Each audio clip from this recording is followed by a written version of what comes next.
Maraming salamat po sa mga sumusuporta sa ating munting channel Mitsuki Official.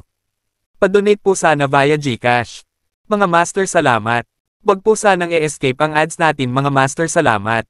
Paki-like, share and subscribe. Maraming salamat and God bless. Kabanata 231.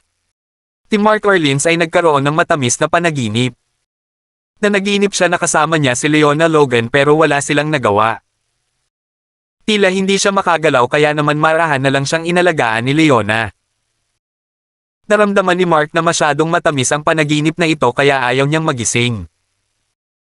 Nang tuluyan niyang imulat ang kanyang mga mata, nakita niya si Leona na nakaupo sa sofa, nagbabasa ng French book. Nagulat siya. Anong nangyari? Bakit siya nandito? Hiyang-hiya si Mark na harapin si Leona dahil sa panaginip niya. Tita Logan, bulong ni Mark. Sumasakit ang ulo niya. Ano ang nangyayari? At may sugat pa sa kamay niya. Nabugbog ba siya? Marky, gising ka na ba? Itinaas ni Leona ang kanyang ulo at naglakad mula sa sofa na may pag-aalala. Tita Logan, ano pong nangyayari? Bakit po ako natutulog? Hindi po ba tayo mamasyal? Wala talagang maalala si Mark. Naalala lang niya na pagkatapos niyang makilala sina Sarah Lynn at Charlotte Yates, hinanap niya si Leona at handang isama ito para tingnan ang paligid. Pero bakit siya nakatulog? Oo, nahulog ka at nahimete, kaya kita dinala dito. Napangiti si Leona. Nakita niya na ang mga mata ni Mark ay haggard ngunit hindi pula na nangangahulugan na ang lahat ng mga epekto ng mga gamot ay nawala. Nakahinga ng maluwag si Leona, umaasang wala ng gaanong epekto ang gamot sa katawan ni Mark sa pagkakataong ito. Napahiya si Mark. Trip niya ba talaga? Karaniwang nangyayari ang pagbagsak sa mga magagandang lugar tulad ng lugar na ito. Pero hindi makapaniwala si Mark na nahimete siya. Anong malas? I'm sorry, Auntie Logan. I will show you around, but I didn't expect that. Nakonsensya si Mark sa kanyang puso. It was already 7 or 8 o'clock in the evening. Paano pa niya nagagawang mamasyal si Leona? Ayos lang. Masakit pa ba ulo mo? Inabot ni Leona at pinitik ang noo ni Mark. Ang lambot talaga ng kamay niya. Sobrang bilis ng tibok ng puso ni Mark na halos tumalo na ito palabas ng dibdib niya. Masyadong maamo si Leona. Umiling siya at sinabing, Tita Logan, hindi na po masakit. Mabuti naman, Marky, nagugutom ka ba? Pinawi ni Leona ang kamay niya. Hindi naman mainit ang noo ni Mark kaya halos gumaling na siya. Hinawakan ni Mark ang tiyan at nakaramdam ng gutom na para bang buong hapon siyang nagsasanay. Nakaramdam pa rin siya ng pagod. Kaunti lamang. Then let's go for dinner. Sige, bumangon si Mark mula sa kama, ngunit mahina pa rin ang kanyang katawan. Tumayo siya at muling umupo sa kama. Nagmamadaling lumapit si Leona para hawakan si Mark. Marky, maghintay ka sa kwarto. Lalabas ako at mag-iimpake ng pagkain para sayo. Salamat, Auntie Logan. Napahiya si Mark. Good boy, humiga ka at hintayin mo ako. Babalik din ako agad. Nakangiting umiling si Leona, tumayo at lumabas. Nakahiga si Mark sa kama, nang hihina. Inalagaan ba siya ni Leona this whole time? Nakaramdam ng saya si Mark. Hindi nagtagal, bumalik si Leona na may dalang mga takeout. Kinain ito ni Mark, ngunit nanghihina pa rin siya. Sabi ni Leona, don't worry. Dito ka matutulog ngayon. Magpahinga ka ng mabuti. Katabi ko, tawagan mo ako kung may kailangan ka. Nag-alinlangan si Mark. Bakit siya pagod na pagod? Hindi ba siya natulog kanina? Wala siyang magawa. Hindi kaya masyado siyang nag-ehersisyo kamakailan. Hindi dapat ganoon ang kaso. Hindi masyadong nag-isip si Mark. Hindi niya akalain na nadroga siya. Kahit lalaki siya, hindi niya inisip ang posibilidad na ito. Sige, tumanggo si Mark na may pag-aalinlangan. Kung tutusin, napakahina niyang gawin at pakiramdam niya ay babagsak na siya anumang oras. Tapos katabi ko. Tawagan mo ako kung may kailangan ka. Matulog ka na lang. Okay lang. Ngumiti si Leona at lumabas na. Walang choice si Mark kundi tawagan si Lilibeth Polan at sabihin sa kanya na hindi na siya babalik ngayon. Totoo naman na hindi na siya makakabalik sa ganoong sitwasyon. Ibinaba niya ang telepono, humiga sa kama, at nakatulog sa pagkataranta. Masyado siyang pagod. Malapit ang tenga ni Leona sa pinto habang pinakikinggan ang mga galaw ni Mark. Ang kanyang paghinga ay pantay. Siya ay nakatulog. Maayos na ang lahat ngayon. Nakahinga ng maluwag si Leona at bumalik sa kanyang silid. Nadismaya si Lilibeth. Nagalit ba si Mark dahil ibinalik niya si Susan Son kaya ayaw niyang umuwi ngayon? Gayunpaman, malaking tulong sa kanya si Susan. Paano siya tatabi at walang gagawin kung si Susan ay nahaharap sa isang dilema? Hindi iyon magagawa ni Lilibeth. Hindi babalik ang asawa mo ngayon? Tanong ni Susan. She muttered in her heart, "How dare you come back?" Kagabi, ilang beses mo akong kinurot sa inidoro at sobrang sakit. Gawa ba sa bakal ang mga kamay mo? Well, Susan, hindi mo kailangang mag-alala. Natakot si Lilibeth na baka mag-overthink si Susan at ayaw niyang mabigatan si Susan. I can't stay here forever. I'll go and find a job for the next few days and then move out. Iniisip ito ni Susan ngunit hindi niya alam kung paano ito ibabahagi kay Lilibeth. Ang pagganap ni Mark sa Central City ay nagpaisip sa kanya na si Mark ay isang may kakayahang tao. Kaya nainggit siya kay Lilibeth dahil nakahanap siya ng katulad ni Mark. Naisip na rin niya kung ano ang gagawin niya kung boyfriend niya si Mark. Nahiya at nagalit si Susan nang kinurot siya ni Mark kagabi. Siya mismo ay hindi maintindihan kung bakit hindi niya ito sinampal ng mga oras na iyon. Baka nakalimutan niya dahil sa sakit. Okay lang. My husband wouldn't mind. You can live here. Rest assured. Nag-aalala si Lilibeth. Gaya ng inaasahan, masyadong nag-isip si Susan. Talagang nag-aalala siya sa pagpapalam kay Susan sa labas. Wala na ang kumpanya ni Susan at may utang siyang milyon-milyong dolyar. Nag-aalala siyang susuko si Susan. Ayaw niyang mawala ng ganoong kaibigan. Why don't you join me? The company is very busy, and my husband has opened a restaurant for me. It's undergoing renovation now. Nag-aalangan na sabi ni Lilibeth. Isang restaurant. Magkano ang namuhunan niya? Tanong ni Susan. Sa totoo lang, curious din siya. Napakahusay ni Mark, ngunit bakit nabubuhay pa rin siya sa ganoong komunidad? Siguro may mga kakilala siya noong nasa Central City siya. Maaaring wala siyang ganoong kalaking pera ngunit marahil ay mayroon siyang magandang koneksyon. Kaya naisip niya na maaaring namuhunan siya ng halos $1,000,000. Sa pagsasalita nito, nag-alala si Lilibeth dahil nagtanong siya tungkol sa transfer fee, deposito at rental fee ng shop at nagkakahalaga sila ng higit sa $1,000,000 hindi kasama ang dekorasyon. Nag-aalala rin siya dahil natatakot siya na magastos ito ng labis na pera. Kahit na siya mismo ang nagdekorasyon nito, aabot pa rin ito ng hindi bababa sa $2,800,000. Nagulat si Susan nang marinig niya ito mula kay Lilibeth. Saan naman nakakuha ng ganyang pera ang asawa mo? Ang isang random na restaurant ay nagkakahalaga ng higit sa $3,000,000. Well, I don't know where my husband gets so much money. Meron din siyang sports car at BMW. Kabibili lang niya ng Mercedes para sa akin. Sabi ni Lilibeth. Nagulat si Susan. Umabot iyon ng higit sa 10,000,000. Talagang galing sa mayamang pamilya ang asawa mo. Paninindigan ni Susan. Hindi siya. Hinawakan ni Lilibeth ang baba niya, nagtataka kung bakit biglang yumaman ang asawa niya. Na-curious talaga siya. Pero napabuntong hininga si Lilibeth. Pumunta ba si Mark sa pwesto ni Melda? Nang magising si Mark kinaumagahan, nabawi na niya ang kanyang lakas. Pagkatapos maligo, naramdaman niyang kailangan niyang ihatid si Auntie Logan para mamasyal ngayon. Sa bagay, buong hapon naman nila sinayang kahapon. Kumatok si Mark sa pinto. Pinuksan ito ni Leona at ngumiti ng may dimples. Anong pakiramdam mo?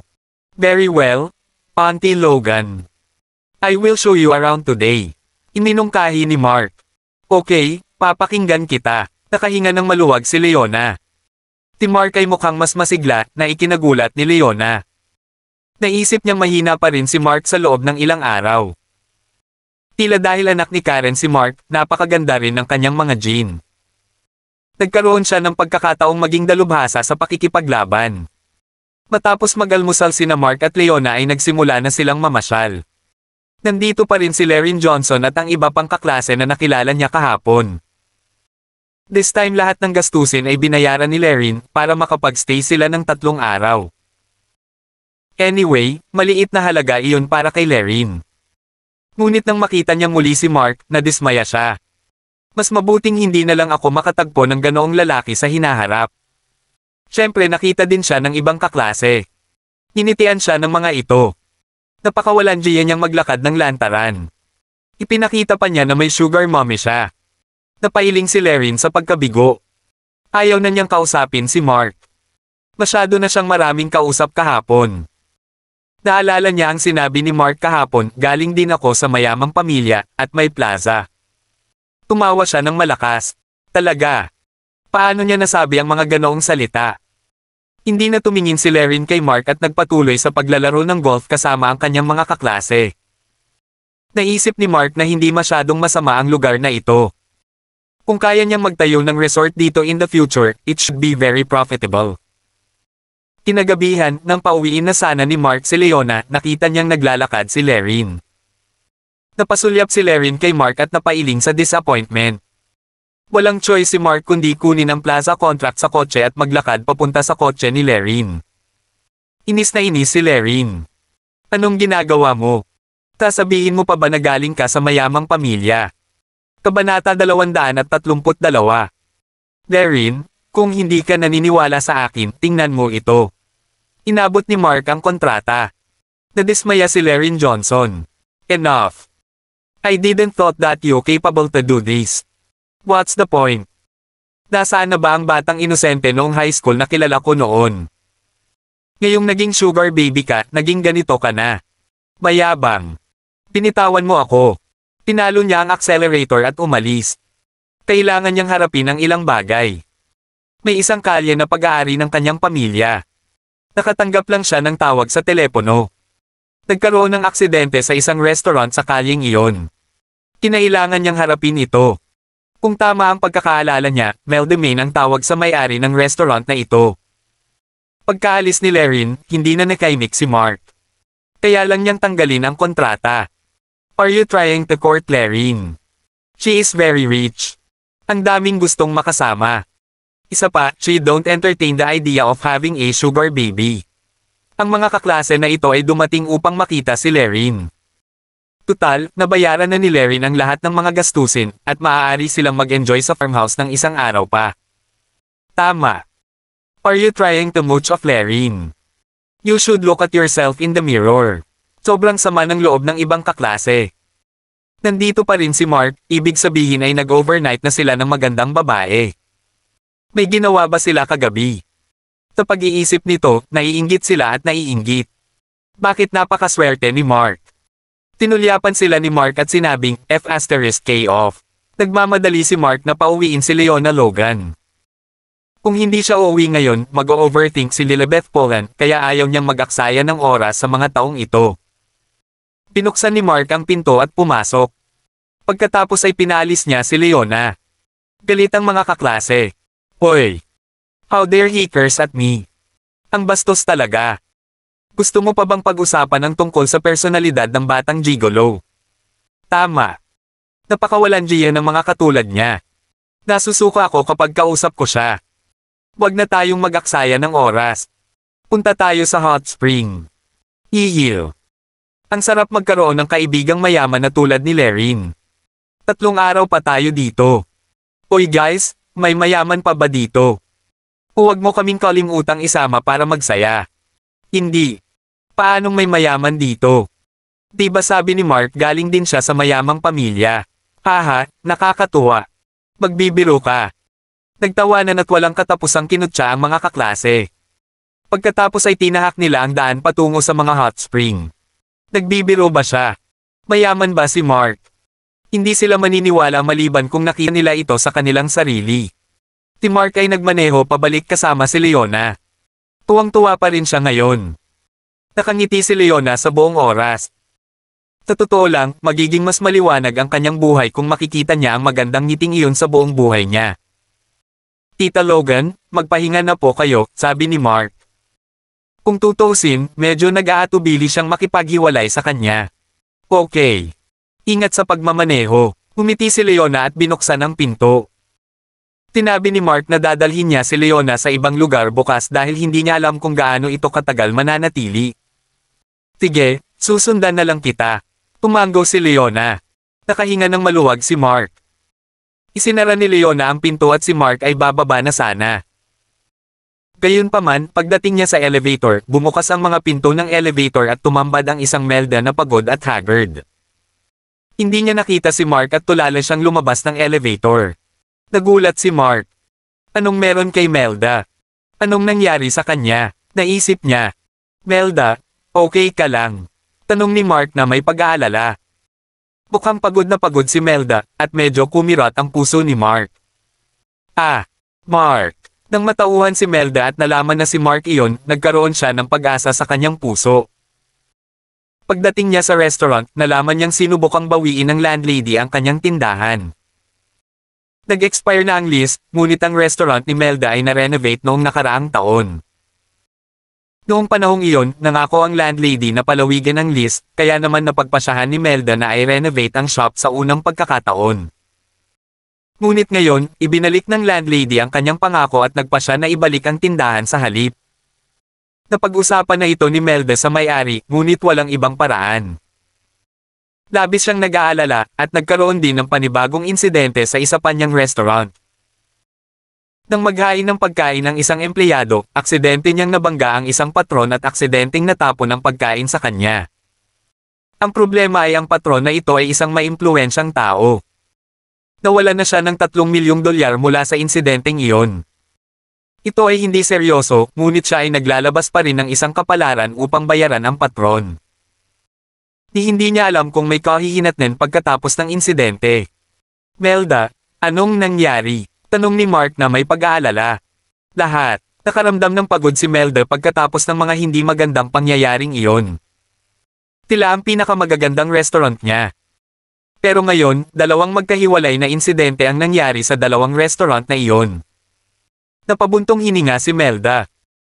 Pinibigkas niya ang kwento ng buo at nag-alala si Mark tungkol sa kanya pagkatapos niyang sabihin sa kanya.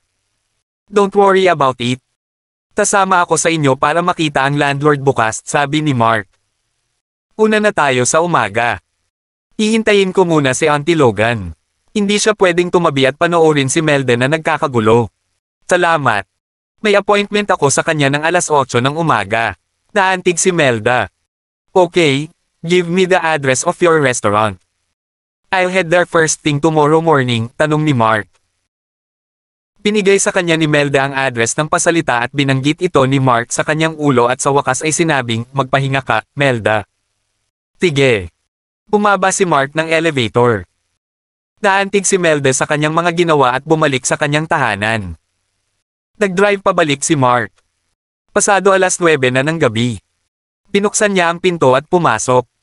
Nakita niya si Lilibet na naghihintay sa kanya. Nakasara ang pinto ng kwarto, at dapat nasa loob si Susan Son. Kinabahan si Mark. Malamang hindi siya pumasok.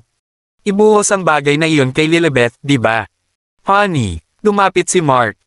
Lilibet hugged him and said, Mark, I'm sorry. Napabayan kita. Mamayang gabi, I'll overnight with you. Walang kapangyarihan si Mark. Hindi niya talaga alam kung ano ang nangyayari. Napagod siya. Wala na siyang gaanong lakas na natitira sa kanya. Gusto lang niyang matulog. Siyempre, hindi alam ni Mark na nadroge siya ni Charlotte Yates kaya naman nanghihina siya. Mark, tulog na si Susan. We got to be quiet, let me help you. Sabi ni Lilibet sa mahinang boses, namumula. Wala talagang lakas si Mark. Honey, pagod na ako. Nadismaya si Lilibet. Dahil ba sa ginawa nila ni Melda kagabi? Iyon ba ang dahilan kung bakit siya pagod na pagod? Nakaramdam siya ng mali. Hindi niya sinasadya. Paano niya hindi pinansin si Susan? Ayos lang. Yayakapin na lang kita para matulog ngayong gabi. Pumikit si Lilibet. Hindi siya nakatulog ng maayos kagabi. Nakahinga siya ng maluwag sa pagtulog kasama si Mark sa kanyang mga bisig. Inaantok si Mark kaya agad siyang nakatulog nang tumama ang ulo niya sa unan. Kinaumagahan, si Lilibet ang gumising kay Mark. Nagising si Mark na pagod. Hinalikan siya ni Lilibet at sinabing, Get up, I'm going to make breakfast. Tiningnan ni Mark ang oras at nalaman niyang malapit na ang oras para makipagkita kay Melda. Umiling siya at sinabing may mga bagay pa siyang dapat asikasuhin. Dismayadong tumango si Lilibeth. Well, Mark, ingat ka sa daan. Tumango si Mark, nag-toothbrush, at nagmamadaling umalis. Nagmaneho siya papunta sa restaurant ni Melda. Napakaganda ng lokasyon ng restaurant. Siyempre, alam ni Mark na ang rental dito ay nagkakahalaga ng daan-daang libong dolyar bawat buwan. Paanong hindi ito magiging mabuti? Bumaba siya ng sasakyan at pumasok. Matagal nang hinihintay ni Melda si Mark. Nang makita niya si Mark, nakahinga siya ng maluwag. Lumapit si Mark. Sa private room ang meeting. Pinapasok siya ni Melda. Sa labas ng restaurant, pumasok ang isang luxury car. Bumaba sa kotse ang isang magandang babae. May mga ari-arian si Lerin sa buong kalye. Iniling sa kanya ng kanyang ama na wakasan ang kontrata ng partikular na restaurant na ito. Pumasok siya at tinulak ang pinto ng private room. Tapos sumimangot siya. Mark, hindi niya inaasahan na makikita niya si Mark. Nabigo siya at naiinis. Hindi pa ba sapat na mabuhay siya sa mayamang babaeng iyon? Paano pa niya mahahanap si Melda? Nagulat din si Mark. Si Lerin ang landlady. Nagulat siya, ngunit narinig niya mula kay Yolanda Lane na ang kalyeng ito ay pag-aari ng isang mayamang lalaki, kaya ang lalaking iyon ang kanyang ama. Kinabahan si Melda. Miss Main, anong ibig sabihin nito? Bakit mo siya dinala dito? Anong kinalaman niya sa usapan ngayon? Umupo si Lerin. Let me introduce him.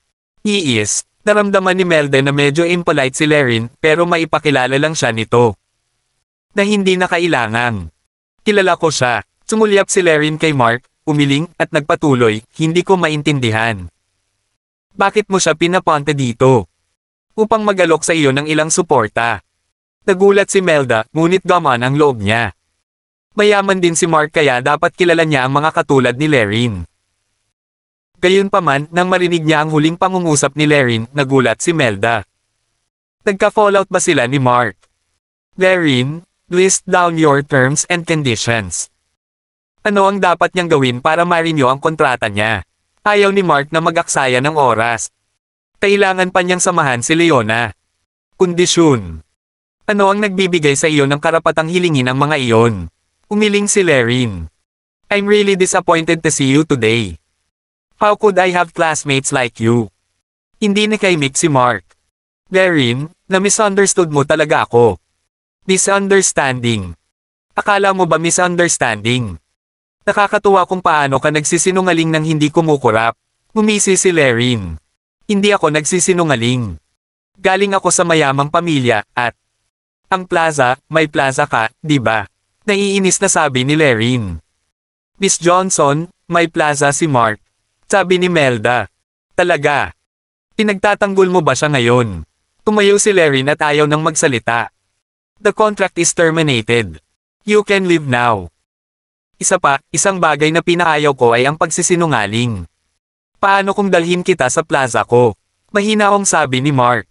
Kabanata 233. Tinitigan ni Lerin Johnson si Mark Orleans. Gusto mo ihatid kita sa plaza mo? Puno siya ng pagdududa. Nainis na siya nang sabihin nito na ang maganda at mayamang babae ay ang kanyang Auntie Logan sa huling pagkakataon. Paano niya nasabi ang ganoong klase ng kasinungalingan? Inalok pa niya itong ihatid sa kanyang plaza. Ano ang sinusubukan niyang gawin? Tinusubukan ba niyang sayangin ang kanyang oras? Oo, hindi ka naniniwala di ba? Ihahatid na kita dyan ngayon din, sabi ni Mark. Wala nang ibang choice si Lerin kay Mark. Pumunta siya dito para tulungan si Melda Main, pero galit na galit ang landlady ni Melda na si Lerin. Kung hindi nilinaw ni Mark, hindi niya matutulungan si Melda. Sa halip, magdudulot siya ng higit na pinsala kaysa sa kabutihan sa kanya na magiging mas imposible para sa kanya na i-renew ang kontrata. Hindi na kailangan, sinasayang mo ang oras ko. Umiling si Lerin. Kung hindi dahil kay Melda, hindi siya babalik dito ngayon. Lerin, maraming hindi pagkakaunawaan sa pagitan natin. Napabuntong hininga si Mark. Nang magkita sila sa farmhouse, na misunderstood na siya nito bago pa siya makapagsalita. Si Mark daw ang biktima dito. Kahit papaano, na-misunderstood niya na si Auntie Logan ang sugar mommy niya. Gayunpaman, napakabait ni Auntie Logan sa kanya na handa siyang sumang-ayon sa anumang bagay. Sa aspetong ito, medyo maswerte si Mark. Walang hindi pagkakaunawaan sa pagitan natin. Nakita ko sa sarili kong mga mata na ang desenteng kaklase ko pala ay sinungaling at walang hiya. Dismayado si Lorraine. Ayaw na niyang pag-usapan pa ito. Ano pa ang masasabi niya sa ganoong tao? Nagulat si Melda. Magkaklase pala silang dalawa at sobrang dami ng hindi pagkakaintindihan sa pagitan nila. Lorraine, gustong magsalita ni Melda para kay Mark.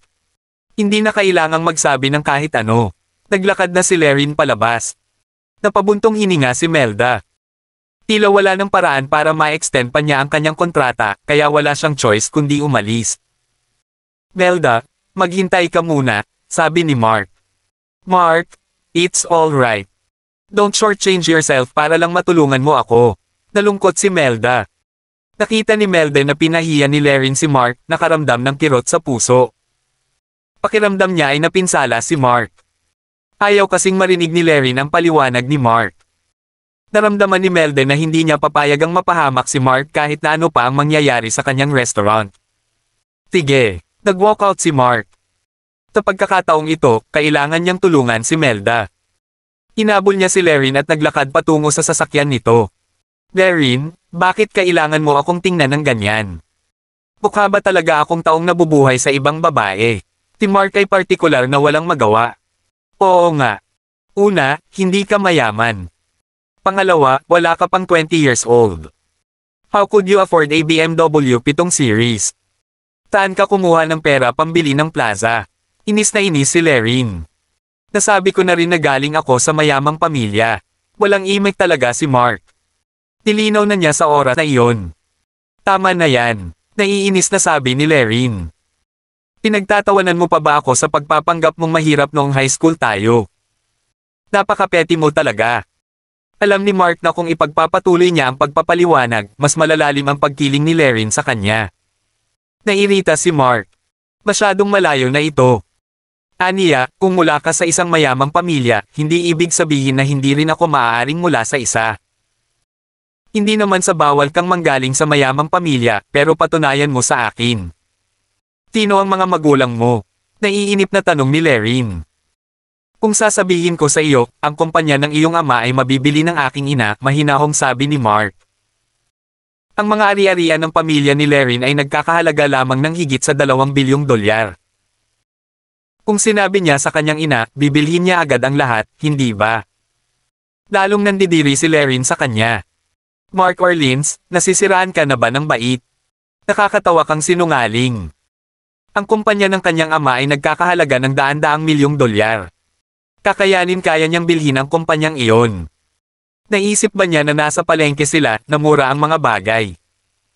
At saka, papayag ba ang kanyang ama na ibenta ang kanyang kumpanya? Hindi napigilan ng lalaking ito ang pagmamayabang. Umalis ka sa harapan ko, hindi nakita gustong makita pa.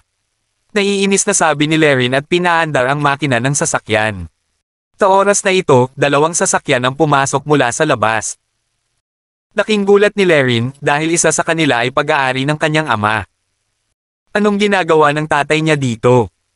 Binuksan niya ang pinto ng kotse at bumaba, binabalaan si Mark, paparating na ang tatay ko. Huwag mong sabihin ang sinabi mo, kung hindi, kailangan mong harapin ang kahihinatnan. Pagkatapos noon, lumapit si Lorraine sa kanyang ama. Hinawakan ni Mark ang ilong niya at naisip, tuturuan niya ba ako ng leksyon? Nabigla rin siya dahil nakilala niya ang taong kasama ng ama ni Lorraine. Bumukas ang pinto ng sasakyan, at lumabas ang isang matangkad na dilag. Perpekto ang kanyang kurba, lalo na ang kanyang matambok na puwitan. Sa hindi inaasahan, si Queen Miller pala. Anong ginagawa niya dito? Ngumiti ang ama ni Lorraine na si Wally Johnson at sinabing, President Miller, interesado ka ba sa kalyeng ito? Well, hindi naman masama. Tumango si Queen, at kinuha ng assistant sa likod niya ang dokumento. Ito ang kontrata ng pagkuha, at ang presyo ng quotation nito. Maaari kang tumingin, sabi ni Queen. Kinuha ni Wally ang kontrata sa kanyang mga kamay at agad na tiningnan ang kontrata. Siya ay lubos na nasiyahan sa presyo. Kung tutuusin, malapit nang mag-expire ang mga kontrata ng mga tindahan sa kalyeng ito. Ibebenta na sana niya ang kalye nang iminungkahi ni Queen na bilhin ito. Bukod dito, ang presyong inaalok niya ay makatwiran. President Miller, mangyaring pumunta sa aking opisina at pag-uusapan natin ng mas detalyado. Tuwang-tuwa si Wally. Ang presyong ito na inaalok ni Queen ay 10% mas mataas kaysa sa presyo sa merkado. Parang gusto ni Queen na paunlarin ang lugar na ito. Sige, walang pagtutol si Queen, ngunit nang makita niya ang isang restaurant sa di kalayuan na may magagandang mata ay napangiti siya. Tatay, lumapit si Lorraine. Masyado siyang na-curious. Ano ang napag-usapan ng kanyang ama sa babaeng ito? Anong kontrata? Ibebenta ba ng kanyang ama ang lugar na ito? Kaya ba niya hiniling na huwag ng Irene ang kontrata ng mga tindahan dito? Lorraine, hayaan mong ipakilala ko ang taong ito sa iyo. Ito si President Miller. Mrs. Miller, ito ang anak ko, si Lorraine Johnson, pakilala ni Wally. Tumango si Queen kay Lorraine. Napakagalang din ni Lorraine. Siyempre, kita niya ang ugali ni Queen. Si Queen ay dapat na mas mayaman kaysa sa kanyang pamilya, kaya hindi niya ito maaaring masaktan. Kailangan niyang maging mapagpakumbaba. Ikinagagalak na makilala ka, Pangulong Miller. Magalang na sabi ni Lorraine. Akin ang kasiyahan. Lumingon ang magagandang mata ni Queen. Nang bigla niyang makita si Mark, nagulat siya. President Miller. Gustong ipagpatuloy ni Lorraine, ngunit umiling si Queen at sinabing, sorry, please give me a minute. Lumapit siya kay Mark at tumayo sa harapan niya. Natigilan si Lorraine, pero agad siyang nakaramdam ng pagkasuklam. Nabuhay din ba si Mark sa babaeng ito? Hindi maintindihan ni Lorraine kung ano ang maganda kay Mark na maaaring marami siyang mayayamang babae na umalalay sa kanya. Tay, ano pong nangyayari? Napahawang ang labi ni Lorraine. Hush! Gusto ni Pangulong Miller na bumili sa kalsadang ito, sabi ni Wally. Nagulat siya nang makita niya si Queen na naglalakad papunta kay Mark. Ang net worth ni President Miller ay hindi bababa sa 10 bilyong dolyar. Mukhang kilala ni President Miller ang binatang iyon. Lorraine, puntahan natin siya. Ano? Kaklase ko ang lalaking iyon. Nabubuhay siya sa mga babaeng mayayaman. Hindi natuwa si Lorraine. Huwag kang magsalita ng walang kwenta. Seryosong sabi ni Wally. Dad, I'm not talking nonsense. He's just someone's sugar baby. I've seen it.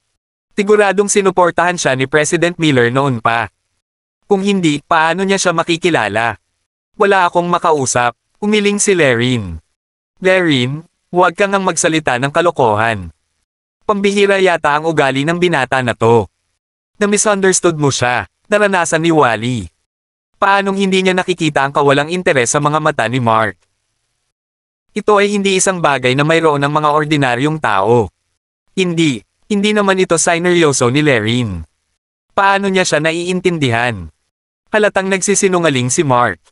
Stop saying that. Halika dito. Seryoso si Wally. Napakunot ng noo si Lorraine at lumayo ng hindi gusto.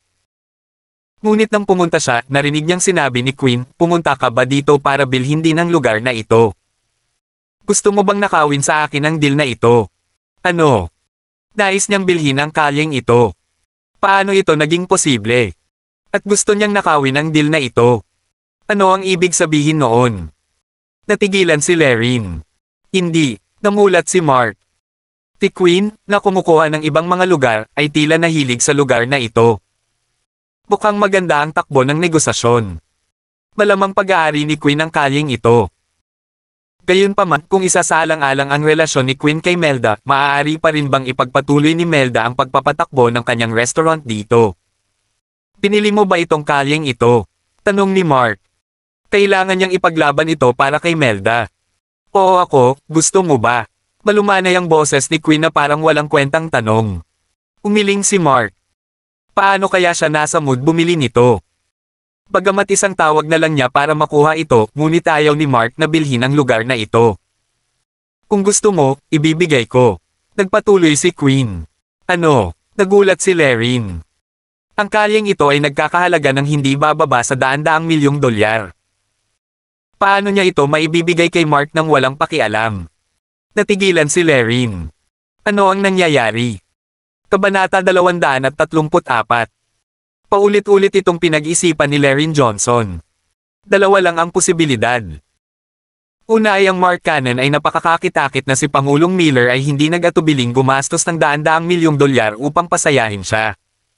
Ngunit posible ba ito? Matapos maisip ni Larry ng ideyang ito, dali-dali niyang inalis iyon. Ilang lalaki ang mahahanap ng isa sa daan-daang milyong dolyar? At paano naging kaakit-akit si Mark? Tapos may isa pang posibilidad na inisip ni Larry na hindi ka panipaniwala. Hindi kaya. Galing talaga sa mayamang pamilya si Mark. Sa makatuwid, para sa kapakanan ng kanyang kumpanya, nagbigay si Pangulong Miller ng daan-daang milyong dolyar sa kanya upang mas umunlad ang kanyang kumpanya. Ito ay tila may katuturan. Ngunit posible ba talaga iyon? Ang isipan ni Larry ay nasa lahat ng dako. Kung talagang mula sa isang mayamang pamilya si Mark, sa kanya ba talaga ang BMW 7 Series na iyon? Isa pa, nagmamayari ba talaga siya ng plaza? Umiling si Larry. Hindi. Walang paraan. Siya ay kaklase ni Mark sa loob ng 3 taon sa high school. Hindi siya maaaring maging higit sa isang taon. Mukhang hindi rin siya galing sa mayamang pamilya. Paano magiging mayaman ang kanyang pamilya? Tumingin ulit si Wally Johnson kay Mark. Tama siya. Salamat na lang. Hindi na kay Mick si Mark. Ano sa lupa ang sinusubukang gawin ni Queen Miller? Talaga bang gusto niyang ibigay sa kanya ang kalyeng ito? 2 beses lang niya itong niligtas. Ginagawa ba niya ito dahil doon? Nanatili talaga si Queen sa kanyang mga pangako. Magayos ka na. Hindi nagbago ang ekspresyon ni Queen. Alam niyang tatanggihan ito ni Mark. Hindi siya kapos sa pera. Siyempre, mas mabuti kung gusto niya ito, pagkatapos ay wala na itong utang sa kanya. May plano ka ba dahil ngayon mo lang nakuha ang kalyeng ito? Siyempre, nagtanong lang si Mark dahil kay Melda Main. Kung may iba pang ideya si Queen, hindi na maipagpapatuloy ni Melda ang pagpapatakbo ng isa sa kanyang nangungunang restaurant dito. Anong itatanong mo? Tanong ni Queen. The list of Melda's restaurant has expired. I want to ask, hindi na kailangang itago ito ni Mark. Diretso lang ang masasabi niya. Hindi, umiling si Queen. Hindi na kay Mick si Mark. Siya ay prangka. Mas mahirap siyang pakitunguhan kaysa kay Larry. Gayunpaman kung ibebenta mo sa akin ang iyong plaza, pagkatapos ay i-renew ko ang list para sa kanya. Nagpatuloy si Queen. Umiling si Mark. Nagsisimula ng kumita ng magandang pagbalik ang plaza, at magpapatuloy lamang itong kumita ng mas maraming pera. Kaya, hindi niya ito ibebenta. Laking gulat ni Larry na katabi niya na halos malaglag ang panga. Ano? Pinakiusapan lang ba ni President Miller si Mark na ibenta ang plaza niya sa kanya? Sa madaling salita, may plaza talaga si Mark. Ibig sabihin, galing talaga siya sa isang mayamang pamilya. Wala ba siyang sugar mommy? Ang magandang babae ba na iyon? Talaga ang Auntie Logan niya. Mali ba talaga ang pagkakaintindi niya? Yung plaza. Mukhang mayaman talaga ang binatang ito, may emosyong napabuntong hininga si Wally. Alam niya kung magkano ang halaga ng plaza. Napakabata pa ng binatang ito pero may-ari siya ng isang plaza. Ang kanyang mga magulang ay tiyak na mayaman. Dad, kilala mo ba ang mga magulang niya? Nawala si Larry. Hindi ko alam, ngunit mayroon siyang plaza, at si Pangulong Miller, na ang netong halaga ng pamilya ay humigit kumulang 10 bilyong dolyar, ay tinatrato siyang parang hari. Sa palagay mo ba ay mas mababa ang netong halaga ng kanyang pamilya kaysa kay Pangulong Miller? Sabi ni Wally. What? Dad, do you mean na ang pamilya niya ay may 10 bilyong dolyares? Natarante si Larry. Umiling si Wally at nagpatuloy, marahil ay mayroon silang higit pa riyan. Sabihin ko sa iyo, inalok tayo ni Pangulong Miller ng 10% mas mataas kaysa sa presyo sa pamilihan para sa ating kale. Kung bibili siya sa ibabaw ng kanyang plaza, tiyak na ganoon din mas mataas kaysa sa pupuntahan. Ang isang plaza ay nagkakahalaga ng hindi bababa sa 5 hanggang 6 na raang milyong dolyar. Kahit na idagdag lamang natin ang 10%, ito ay malapit sa 700 milyong dolyar at wala siyang interes dito. Ano ang ibig sabihin nito? Ito ibig sabihin, 700 milyong dolyar sa kanya ay wala. Galing ba talaga siya sa mayamang pamilya na katulad ko? Bulong ni Lerin sa sarili. No, Lerin, he is much richer than our family. Sa mata niya, mayaman ka lang. It's not a big deal. Umiling si Wally. Nagkaroon ng malaking gap sa pagitan nila. Lerin muttered, Dad, ang sabi lang niya kaya ng nanay niya na bilhin ang kumpanya natin. Ano? Nagulat si Wally. Napakaraming pagsisikap ang ginugol niya sa kanyang kumpanya. Kung ang isang tao ay nagustuhan ito ay tapos na. Lerin, anong ginawa mo? Bakit gustong bilhin ng nanay niya ang kumpanya natin? Pawis na pawis si Wally. Ako, nakaramdam ng pait si Lerin. She regretted not believed Mark when he said na galing din siya sa mayamang pamilya. Pinahiya pa niya ito ng maraming beses. Ano ang kailangan naming gawin para ma-renew mo ang kontrata ni Melda? Nakipagkompromiso lang si Mark. Hindi nagsalita si Queen, let me think about it. Huwag mong kalimutan na may utang ka pa sa akin ng 2 gabi. Sabi ni Mark sa mahinang boses. Wala siyang choice kundi gamitin ang taktikang ito. Hindi ko nakalimutan. Tiningnan ni Queen si Mark gamit ang kanyang magagandang mata. Kung nirenew mo ang kontrata ni Melda, wala ka ng utang sa akin, sabi ni Mark. Kung ganoon dapat ba akong magpasalamat? Umiling si Queen at sumimangot. Tumalikod na siya at pumasok sa sasakyan. Nag-aalala si Mark at sinundan siya sa kanyang sasakyan. Napatulala si Lerin. Paano naging malapit sina Mark at Pangulong Miller? Anong ginagawa mo? Galit si Queen. Nothing. Don't forget that you stained my car the last time you were in there. I didn't even ask you to compensate me. I was so generous to you. Bakit hindi mo na lang i-renew ang kontrata ni Melda ngayon? Uy, bakit ka namumula bigla? Gulat na sabi ni Mark. Hindi natural ang mukha ni Queen nang marinig ang unang pangungusap. Tsaka kanina pa siya naging cold sa kanya tapos ngayon namula bigla ang mukha niya. Nagalit ba siya sa kanya?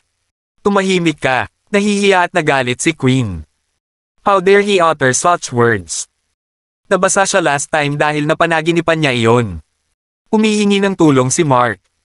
Siyempre, kailangan niyang maging masunurin. Labas, lumalamig ang boses ni Queen. Ibig sabihin pumayag ka, ayaw talagang manatili ni Mark dito. Kung tutuusin, kinasusuklaman niya si Queen. Ngunit para kay Melda, wala siyang pagpipilian. Hindi mo ba naintindihan nung sinabi kong hindi na ako magre-renew ng kontrata niya?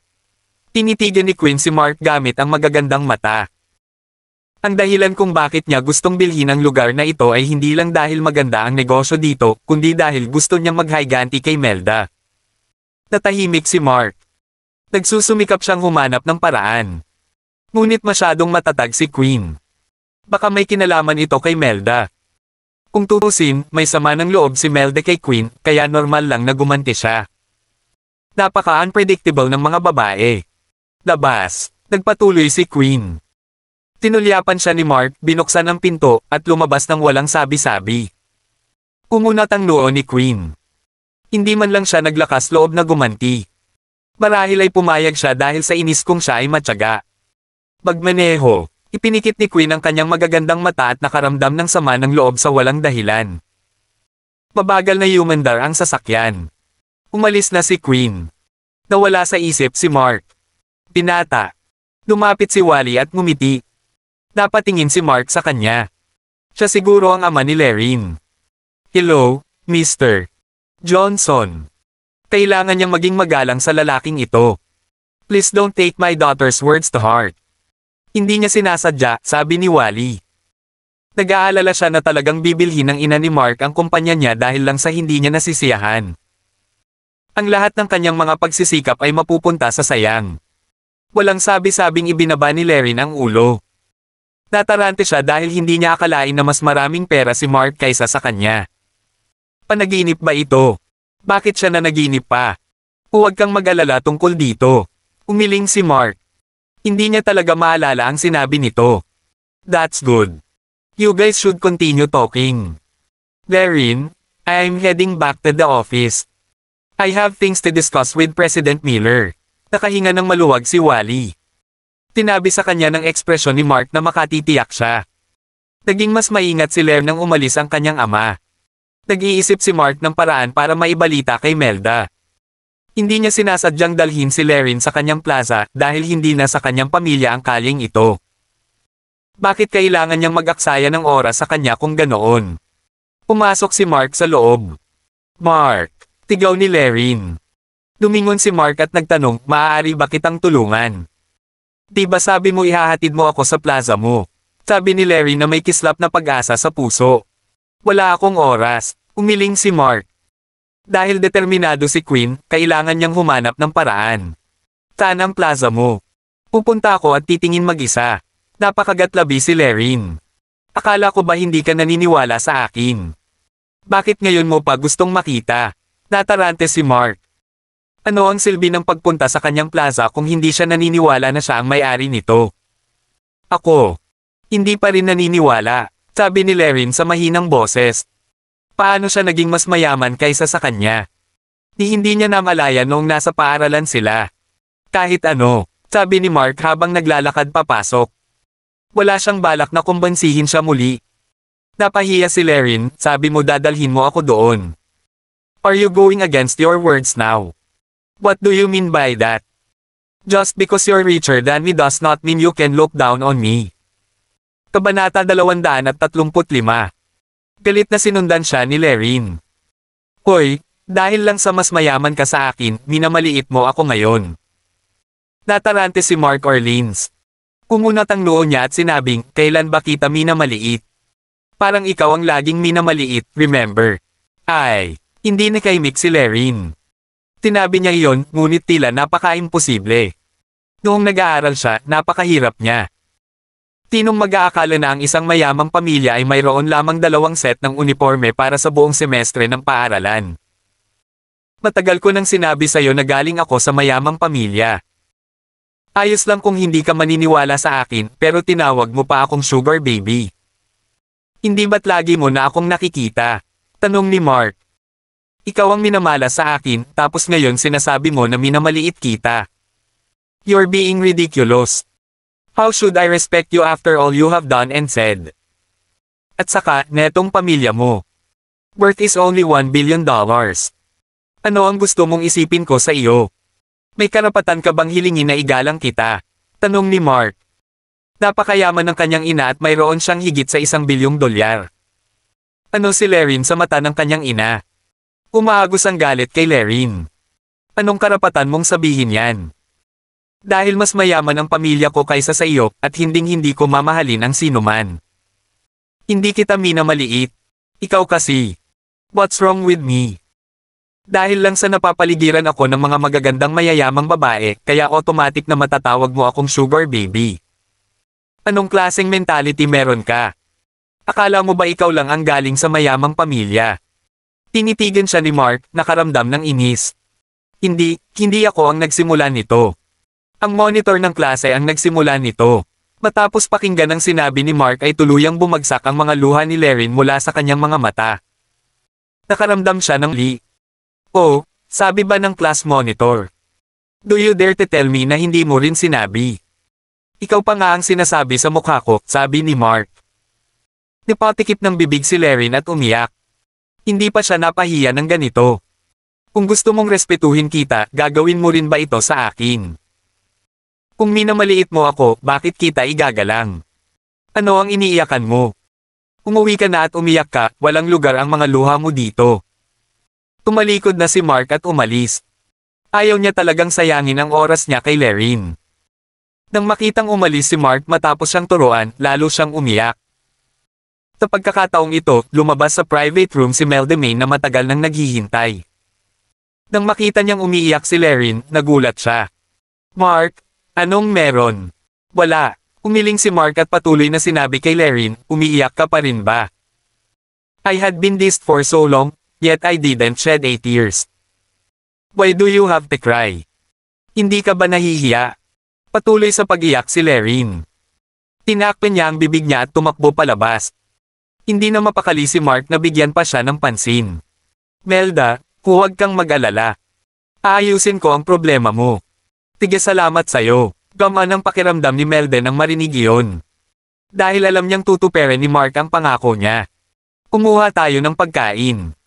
Maglalagay ako ng order para sa atin. Sabi ni Melda. Gusto niyang kumain mag-isa kasama si Mark. Umiling si Mark. Wala siyang oras. Kailangan pa niyang dalhin si Auntie Logan sa paligid ng bayan at hanapin si Queen Miller pagkatapos noon. Wala siyang oras kumain. Ayokong magutom ka. Na-touch naman si Melda. Naisip niya na si Mark ay naghahanap pa rin ng solusyon para sa kanya. Sige, lumabas si Mark at nakita niya si Larry na umiiyak pa rin sa sasakyan. Napatingin si Mark sa kanya. Mark, I swear I didn't look down on you. Umiiyak na sabi ni Larry. Fine, hindi mo ginawa. Tumango si Mark. Sumakay siya sa kotse, kinuha ang kanyang cellphone at tinawagan si Queen. Kinailangan niyang kausapin siya. Lalong nasaktan si Larry. Hindi ko talaga ginawa. Hindi nagabalang makinig si Mark. Ibinaba niya ang kanyang bintana nang sinagot ni Queen ang kanyang tawag. Magsalita ka, boses iyon ni Queen. Hindi ka naman sasama diba? Sabi ni Mark. Hindi ako sasama. Walang pag-uusapan. Pagkatapos ibaba ang telepono, pinag-isipan ito ni Mark ng matagal. Ang huli niyang ginawa ay ang hanapin si Queen. Dapat ay pumunta siya sa opisina ng ama ni Larry. Maaabutan niya ito kung nagmamaneho siya ng mas mabilis. Malakas na inapakan ni Mark ang pedal ng gas at padabog na umalis. Sa loob ng kotse, pinunasan ni Larry ang kanyang luha. I didn't look down on you. I was just disappointed in you. I don't think men should be supported by women. I really didn't look down on you. Who knew you were richer than me? Naghihintay si Mark sa parking lot ng opisina ng ama ni Larry. Nakaparada ang sasakyan ni Queen sa tabi niya. Pasado 10:00 na. Tinawag ni Mark si Auntie Logan. Hello, Marky. Malumanay ang boses ni Leon Logan. Tita Logan, may ipapagawa po ako sa umaga. Pupunta po ako sa inyo sa tanghali. You don't have to come over if you're busy. Sa bahay lang ako magbabasa. No, Auntie Logan, bihira ka lang bumisita. How could I let you spend the day at home? Naisip ni Mark na tiyak na hindi ito posible. Hindi naman talaga mahalaga. Auntie Logan, punta na po ako sa inyong lugar mamayang tanghali. Seryosong sabi ni Mark. Sige, hihintayin kita. Pagkababa ng telepono, umupo si Leona sa sofa at mahinang ngumiti. Itong bata talaga. Aba, tanghali na. Saan tayo pupunta after lunch? Wag mo nang isipin. Sumunod ka na lang kay Marky. Kahit saan siya pumunta, sundan mo lang siya. Iniligpit ni Mark ang kanyang telepono at nakitang lumabas si Queen. Pinuksan ni Mark ang pinto ng kotse at mabilis na lumabas. Kumunat ang noo ni Queen. Ano pang gusto mo? Hindi nagalit si Mark. Tinanong lang niya kung ano ang binabalak niyang gawin sa kalye. Kung gusto mo ang kalyeng iyon, ibibigay ko. Pero kung gusto mong i-renew ko ang kontrata ni Melda, imposible iyon. Mas lalo pang sumimangot si Queen. I don't want your street, I just want you to renew her contract. Umiling si Mark. Ano ang kailangan ko sa iyong kalye? No way. I can give it to you if you want. Pero hindi ako papayag sa ibang request mo. Pinuksan ni Queen ang pinto ng kotse. Walang magawa si Mark. Hinaila siya nito patungo sa kanyang sasakyan at itinulak papasok. Kung tutusin, may isang empleyado sa kanyang sasakyan at hindi ito angkop na pag-usapan ang tungkol sa kung ano pa man doon. Ano ang sinusubukan mong gawin? Galit si Queen. Nothing. Let's have a good talk. You see? I don't want your street. I just want, sabi ni Mark. Hindi komportable si Queen dahil ang upuan na kinauupuan niya ngayon ay kung saan siya nabasa noong nakaraan. Bakit namumula ka na naman? Walang imik talaga si Mark. Sigurado siyang wala itong ginawa sa kanya. It's none of your business. Kaway sa kanya ni Queen na pilit tinatakpan ang kahihiyan. Sabihin mo sa akin, anong inumin mo noong huling umupo ka doon? Naamoy ko ang kamay ko pagkatapos panasan ng tisyo ang upuan. Medyo may amoy. Medyo kakaiba si Mark. Naalala niyang medyo basa ang mga kamay niya habang nagmamaneho. Napasinghot siya. Pakiramdam niya ay medyo. So, paano niya ito ilalagay? Parang medyo mabango, pero hindi, parang kel, pero hindi. Anong klaseng inumin ang nainom ni Queen sa kanyang sasakyan noong mga oras na iyon? Okay, fine, I'll renew Melda's contract. Now, let me go. Hindi na nakinig si Queen. Ang Beastard na ito. Pinuksan niya ang pinto ng kotse sa kahihiyan at galit, ngunit nakalock ito. Bitawan mo nga ako. Ano pa bang gusto mong gawin? Nakuha mo na ang hinihiling mo. Salamat. Nga pala, hindi mo pa ako sinasagot. Anong nainom mo last time? Nakahinga ng maluwag si Mark. Mukhang naging maayos ang paraan na ito. Sa wakas ay pumayag na rin siya pagkatapos nitong itulak siya sa gilid. Ikaw, namula si Queen. May tubig lang ako, okay. Please, palabasin mo ako. Nang mapicturean siya ni Queen na inaamoy ito, malapit na siyang mag-freak out. Buti na lang at wala siyang sakit at malinis siya lalo na. Kung may naamoy siyang hindi ka nais-nais, tiyak na babagsak si Queen. Hindi pa siya nakakagawa ng ganitong kaiyahiyang bagay noon. Hindi niya alam kung bakit siya nagkaroon ng ganoong panaginip sa kotse ni Mark noong mga oras na iyon, at okay. Hindi na mapakali si Mark na magsiyasat pa. Kailangan niyang samahan si Auntie Logan. Tanghali na noon, at kailangan niyang isama si Auntie Logan sa tanghalian. Lumabas si Queen at naglabas ng card sa bag. Babayaran kita, ngunit hindi ka pinapayagang ilabas ito muli. Inihagis niya ang card. Natigilan si Mark. Siyempre, hindi niya ito kukunin. Kinuha niya iyon at isinuot sa kamay ni Queen. It's fine. You don't need to pay for it. Tubig lang. Pero parang hindi rin. Medyo madulas at matamis. Soda lang siguro. Hindi naman nakakahiyang uminom ng soda kaya. Hindi mo kailangang magsinungaling. Ngunit pinayuhan kita na huwag uminom ng labis na soda, kung hindi, maaari kang magkaroon ng diabetes. Forget what they doing, keep on